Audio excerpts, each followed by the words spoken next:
Hi friends, welcome back to Mazhathulli creations. ഈ channel നിങ്ങൾ ആദ്യമായിട്ടാണ് കാണുന്നതെങ്കിൽ സബ്സ്ക്രൈബ് ചെയ്യാൻ മറക്കല്ലേ. ശിവരാമൻ്റെ വീട്ടിലാണ് ഇപ്പോൾ സന്ദീപിൻ്റെയും ആതിരയുടെയും കുഞ്ഞ് തൊട്ടിലിൽ കിടന്ന് വല്ലാതെ കരയുന്നുണ്ട്. എന്നാൽ ഇത് കേട്ട് തൊട്ടരികിലിരുന്ന ശിവരാമൻ ആ കുഞ്ഞിനെ എടുക്കുകയോ ഒന്ന് പോയി നോക്കുകയോ ഒന്നും തന്നെ ചെയ്യുന്നില്ല. അടുക്കളയിൽ പാചകം ചെയ്തുകൊണ്ടിരിക്കുകയായിരുന്നു ശിവരാമൻ്റെ ഭാര്യ. അവിടെ നിന്ന് വിളിച്ച് പറയുന്നുണ്ട്, ശിവരാമേട്ട, കുഞ്ഞ് കരയുന്നത് കേട്ടില്ലേ, ഒന്ന് പോയി എടുക്ക്. ഇത് കേട്ട് അയാൾ പറയുന്നു, കുറച്ച് കരയട്ടെ, കൊച്ചുങ്ങളായാൽ കുറച്ച് കരയും എന്നൊക്കെ പറയുമ്പോൾ അവർ വീണ്ടും വിളിച്ച് പറയുന്നു, എൻ്റെ കൈ ഒഴിയാത്തത് കൊണ്ടല്ലേ, നിങ്ങളവിടെ വെറുതെ ഇരിക്കുകയല്ലേ, ഒന്ന് കുഞ്ഞിനെ എടുക്ക് എന്നൊക്കെ പറയുമ്പോൾ ശിവരാമൻ ദേഷ്യത്തോടെ പറയുന്നു, ഇത് വലിയ ശല്യമായല്ലോ. അങ്ങനെ ഒരു താല്പര്യമില്ലാതെ ആ കുഞ്ഞിനെ എടുക്കാനായി പോവുകയാണ് ശിവരാമൻ. അങ്ങനെ ഒട്ടും ഇഷ്ടമില്ലാതെ കുഞ്ഞിനെ എടുത്തു. ഇത് വലിയ ശല്യമായല്ലോ എന്നൊക്കെ പറഞ്ഞ് കുഞ്ഞിനെ എടുത്ത് അങ്ങോട്ടും ഇങ്ങോട്ടും നടക്കുകയാണ് ശിവരാമൻ. എന്നിട്ട് പോലും കുഞ്ഞ് കരച്ചിൽ നിർത്തുന്നില്ല. ഈ സമയം ശിവരാമൻ്റെ ഫോൺ അടിച്ചു. വിളിക്കുന്നത് അവന്തിക. എന്തായി കുഞ്ഞ്, എന്ത് പറയുന്നു എന്നൊക്കെ അവന്തിക ചോദിക്കുമ്പോൾ ശിവരാമൻ പറയുന്നു, ഈ വൃത്തികെട്ട കൊച്ച് കരച്ചിൽ നിർത്തുന്നില്ല മേഡം. കരച്ചിൽ തുടങ്ങിയാൽ പിന്നെ കരച്ചിലോട് കരച്ചില. കരയട്ടെ, കരഞ്ഞ് തൊണ്ട പൊട്ടട്ടെ. അതൊന്ന് നേരിട്ട് കേൾക്കണമെന്നുണ്ടായിരുന്നു. ഒരു സംഗീതത്തിനും തരാൻ കഴിയാത്ത ആനന്ദം ആ കരച്ചിൽ കേട്ട് എനിക്ക് കിട്ടും എന്നുള്ള കാര്യം ഉറപ്പാണ് എന്ന് അവന്തിക. വല്ലാത്തൊരു കുരുക്കിലാണ് മേഡം എന്നെ കൊണ്ട് എത്തിച്ചത്. ഞാൻ മേഡത്തിനെ വിളിക്കാം, ഇതിൻ്റെ കരച്ചിൽ ഒന്ന് നിർത്താൻ കഴിയുമോ എന്ന് നോക്കട്ടെ എന്ന് പറഞ്ഞിട്ട് ശിവരാമൻ ഫോൺ വെച്ചു. സന്തോഷത്തിലാണ് അവന്തിക. അയാൾ എത്ര നോക്കിയിട്ടും കുഞ്ഞിൻ്റെ കരച്ചിൽ നിർത്താൻ സാധിക്കുന്നില്ല. അതുകൊണ്ട് തന്നെ കുഞ്ഞിൻ്റെ അമ്മ അവിടേക്ക് വന്നിട്ട് ദാ പിടി, കുഞ്ഞിനെ ഇങ്ങ് മേടിക്കുന്നുണ്ട്. അയാൾ ദാ പിടി, നാശം എന്ന് പറഞ്ഞിട്ടാണ് കുഞ്ഞിനെ ആ സ്ത്രീയുടെ കയ്യിലേക്ക് കൊടുക്കുന്നത്. ഇത് കേട്ട് അവർ പറയുന്നു, നിങ്ങൾ എന്തിനാ കുഞ്ഞിനെ ഇങ്ങനെയൊക്കെ പറയുന്നത്? ഞാൻ ഗർഭിണിയായിരുന്ന സമയത്ത് ഇങ്ങനെയൊന്നും അല്ലായിരുന്നല്ലോ സ്നേഹപ്രകടനം. അറിയാലോ, എവിടേക്ക് പോയിട്ട് നേർച്ചയിട്ടിട്ട് കിട്ടിയതാണെന്ന്. നമ്മുടെ കണ്ണുനീര് കണ്ടിട്ട് ഈശ്വരൻ തന്നതാണ് ഈ കുഞ്ഞിനെ. അത് നിങ്ങൾ മറക്കരുത്. നീ ഇങ്ങനെ എന്നെ ക്ലാസ് എടുക്കാതെ അതിൻ്റെ കരച്ചിൽ നിർത്താൻ നോക്ക്. ഇത് കേൾക്കുമ്പോൾ ദേഷ്യം വരുന്നു എനിക്ക് എന്നൊക്കെ ശിവരാമൻ പറയുമ്പോൾ കുഞ്ഞിനെ അകത്തേക്ക് കൊണ്ടുപോവുകയാണ് ഭാര്യ. എന്നിട്ട് കുഞ്ഞിന് പാല് കൊടുത്തു. അവന്തിക മുറിയിലിരിക്കുന്നു. അവന്തികയുടെ അരികിലേക്ക് സ്നേഹ വരുന്നുണ്ട്. സ്നേഹ ഇപ്പോൾ വല്ലാത്തൊരു മാനസികാവസ്ഥയിലാണ്. സ്നേഹയെ കണ്ടപാടെ അകത്തേക്ക് വാ എന്ന് അവന്തിക പറയുന്നുണ്ട്. അങ്ങനെ സ്നേഹ അകത്തേക്ക് വന്നു. എൻ്റെ കോലാ മോളെ ഇത്, നിന്റെ അവസ്ഥ ഏട്ടത്തേക്ക് മനസ്സിലാകും.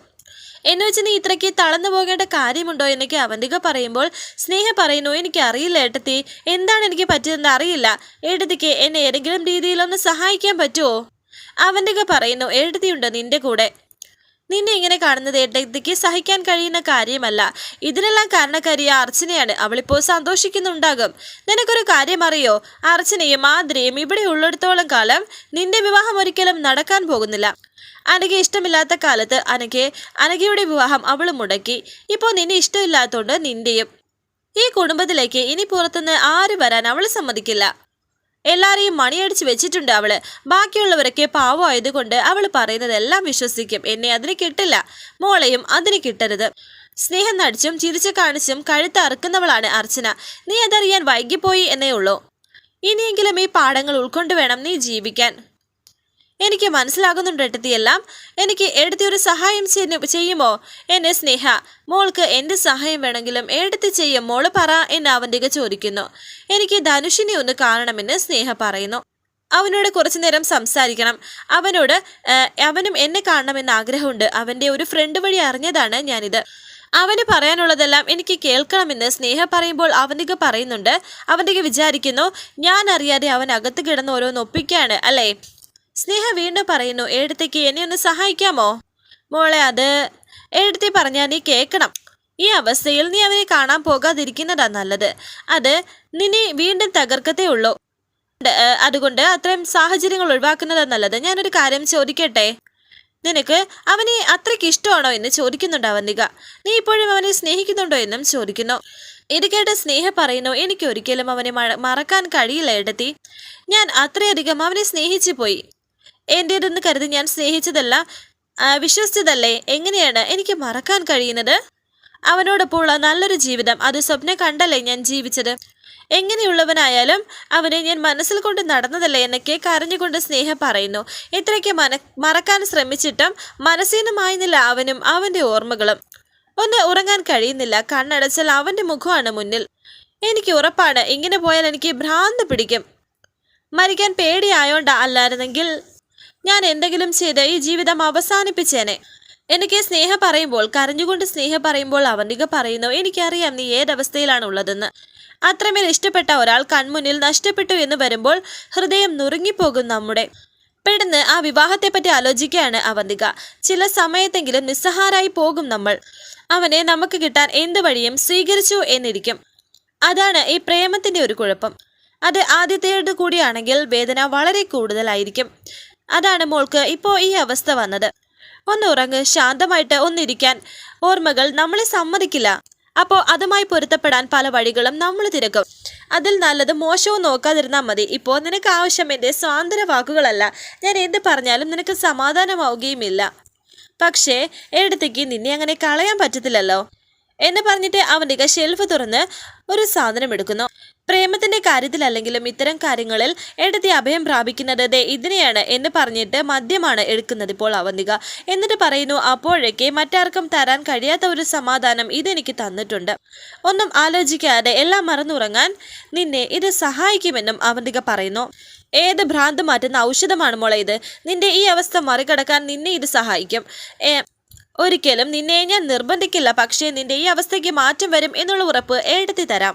നീ റൂമിലേക്ക് ചെല്ല്. എന്നിട്ട് ആലോചിക്ക്, ഇതില്ലാതെ നിന്റെ പ്രശ്നങ്ങൾ തരണം ചെയ്യാൻ നിനക്കാവുമോ ഇല്ലയോ എന്ന്. അപ്പോഴും നിന്നെ ധനുഷിന്റെ ഓർമ്മകൾ വേട്ടയാടുന്നുണ്ടെങ്കിൽ നിനക്ക് ഇവിടേക്ക് വരാം.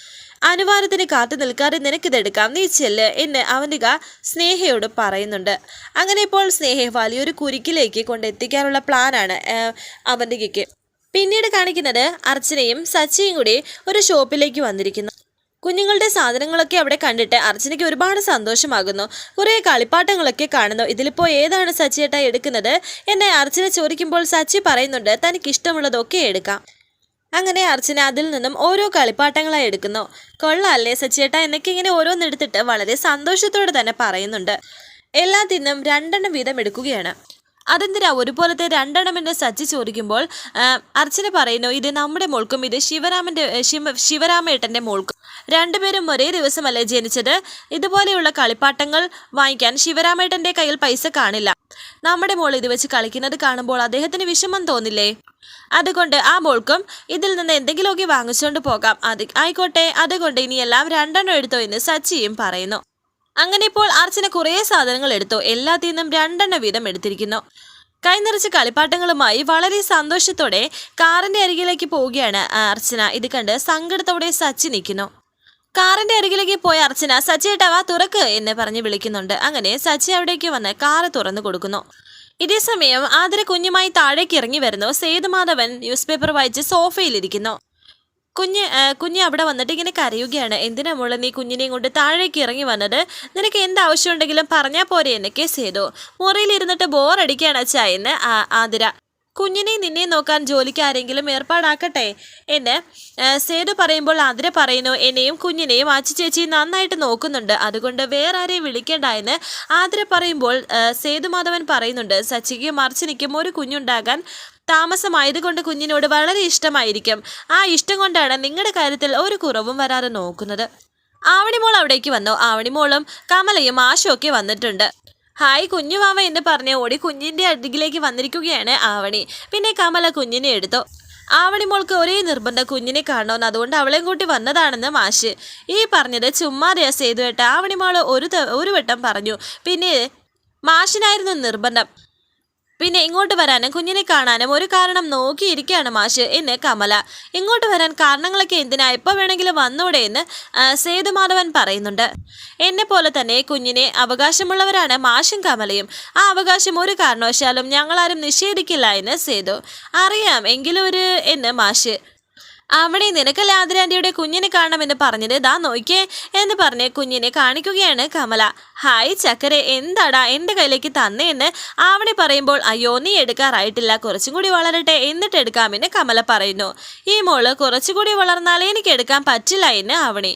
ബെസ്റ്റ്, മോള് വലുതാവുന്ന കാര്യമല്ല നീ വലുതാകുന്ന കാര്യമാ പറഞ്ഞത് എന്ന് ആതിര പറയുന്നു. ആവണി മോള് വിഷമിക്കേണ്ട അമ്മേ, അവളുടെ കയ്യിലേക്ക് ഒന്ന് കൊടുക്ക് എന്നൊക്കെ ആതിര. ഒരു കാര്യം ചെയ്യ്, നീ അവിടെ പോയിരിക്കേ. അങ്ങനെ ആവണി അവിടേക്ക് പോയിരിക്കുകയും കമല കുഞ്ഞിനെ പതിയെ ആവണിയുടെ മടിയിലേക്ക് വെച്ച് കൊടുക്കുകയും ചെയ്യുന്നു. എടി കുഞ്ഞിപ്പെണ്ണെ, നിനക്കെന്നെ മനസ്സിലായോ? ഞാൻ നിന്റെ ആവണി ചേച്ചിയാണ്. ചേച്ചിയെ പോലെ മോള് മിടുക്കിയാവണം കേട്ടോ എന്നൊക്കെ ആവണി കുഞ്ഞിനോട് പറയുമ്പോൾ കമല പറയുന്നു, അയ്യോ ഇത്രയ്ക്ക് മിടുക്ക് വേണോ എന്ന്. പിന്നല്ലാതെ ആവണി മോളുടെ മിടുക്ക് എന്തായാലും വേണമെന്ന് സേതുമാധവൻ പറയുന്നു. സച്ചിയും സന്ദീപും അർച്ചനയൊക്കെ എവിടെയെന്ന് മാഷി ചോദിക്കുന്നു. സന്ദീപ് മുകളിലുണ്ട്, ചേച്ചിയും സച്ചിയേട്ടനും പുറത്തേക്ക് പോയെന്നാ തോന്നുന്നത് എന്ന് ആതിര. സച്ചിയും അർച്ചനയും കുഞ്ഞിനെന്തോ വാങ്ങണമെന്ന് പറഞ്ഞ് പുറത്തേക്ക് പോയെന്ന് സേതു പറയുന്നുണ്ട്. വളരെ സന്തോഷത്തോടെയാണ് കുഞ്ഞിനുള്ള സാധനങ്ങളൊക്കെ ആയിട്ട് അർച്ചനയും സച്ചിയും വരുന്നത്. കാറിലിരിക്കുമ്പോൾ അർച്ചന പറയുന്നു, സച്ചിയേട്ടാ കുഞ്ഞിന് വേണ്ടതൊക്കെ നമ്മൾ വാങ്ങിയല്ലോ അല്ലേ? ഇത് കേട്ട് സച്ചി പറയുന്നു, പിന്നെ വാങ്ങാതെ ഒരു 5 വയസ്സ് വരെ കുഞ്ഞിന് കളിക്കാനുള്ളതെല്ലാം നമ്മൾ വാങ്ങിയിട്ടുണ്ട്. അവൾക്ക് ഒന്നിനും ഒരു കുറവും നെല്ലിശ്ശേരിയിൽ ഉണ്ടാകരുത്. അത് സന്ദീപും ആതിരയും ശ്രദ്ധിച്ചില്ലെങ്കിലും ഞാനും താനും വേണം ശ്രദ്ധിക്കാൻ. കുഞ്ഞ് അവരുടേതാണെങ്കിലും നമ്മുടെ കുഞ്ഞായിട്ട് വേണം അവളെ നമുക്ക് വളർത്താൻ എന്ന് സച്ചി പറയുന്നു. ആ സമയം സച്ചിയേട്ടാ കാറൊന്ന് നിർത്തിക്കേ എന്ന് അർച്ചന പറയുന്നുണ്ട്. അങ്ങനെ സച്ചി ഒരു സൈഡിൽ ഒന്ന് നിർത്തുകയാണ് അരികിൽ. ഞാൻ അമ്പലത്തിലേക്ക് പോയി ഒന്ന് തൊഴുതിട്ട് വരാമെന്ന് അർച്ചന പറയുമ്പോൾ സച്ചി പറയുന്നു, നമുക്ക് അമ്പലത്തിൽ വൈകിട്ട് വന്ന് തൊഴുതാ പോരെ? അല്ല സച്ചിയേട്ടാ, എനിക്ക് വലിയൊരു കാര്യം പറയാനുണ്ട്, പറഞ്ഞിട്ട് ഞാൻ ഇപ്പോൾ വരാമെന്ന് പറഞ്ഞിട്ട് അർച്ചന പോകുന്നു. അങ്ങനെ അർച്ചന ക്ഷേത്രത്തിലേക്ക് വന്നിരിക്കുകയാണ്. എന്നിട്ട് തൊഴുതു നിൽക്കുന്നു. ഈശ്വര, ഞാൻ കുറേ നാളായി ഒരു ആവശ്യം പറഞ്ഞ് നിന്റെ മുന്നിൽ കൈകൂപ്പുന്നു. അതെന്താണെന്ന് ഞാൻ പറയാതെ നിനക്കറിയാലോ. ഞങ്ങളൊരു കുഞ്ഞിനെ വല്ലാണ്ട് ആഗ്രഹിക്കുന്നു, പ്രത്യേകിച്ച് എൻ്റെ സച്ചിയേട്ടൻ്റെ കുഴപ്പം കൊണ്ടാണ് ഞങ്ങൾക്ക് കുഞ്ഞുങ്ങൾ ഉണ്ടാകാത്തത് എന്ന് സച്ചിയേട്ടൻ അറിയുന്നതിന് മുമ്പ് ഞങ്ങൾക്കൊരു കുഞ്ഞിനെ നീ തരണം. ട്രീറ്റ്മെൻറ്റ് നന്നായിട്ട് നടക്കാൻ നീ സഹായിക്കണം. ഞങ്ങൾക്കിടയിലേക്ക് ഒരു കുഞ്ഞ് വരണമെന്ന് സച്ചിയേട്ടൻ എത്രമാത്രം ആഗ്രഹിക്കുന്നു എന്ന് എനിക്ക് മനസ്സിലാകും. അങ്ങനെയൊക്കെ അർച്ചനെ പ്രാർത്ഥിച്ച് നിൽക്കുമ്പോൾ വിഷമത്തോടെ അർച്ചനയെ നോക്കുകയാണ് സച്ചിയാണെങ്കിൽ കാറിലിരിക്കുകയായിരുന്നു. വരാനിരിക്കുന്ന പുതുപുത്തൻ എപ്പിസോഡുമായി വീണ്ടും കാണാം. Thank you for watching. Please subscribe, like, share my channel.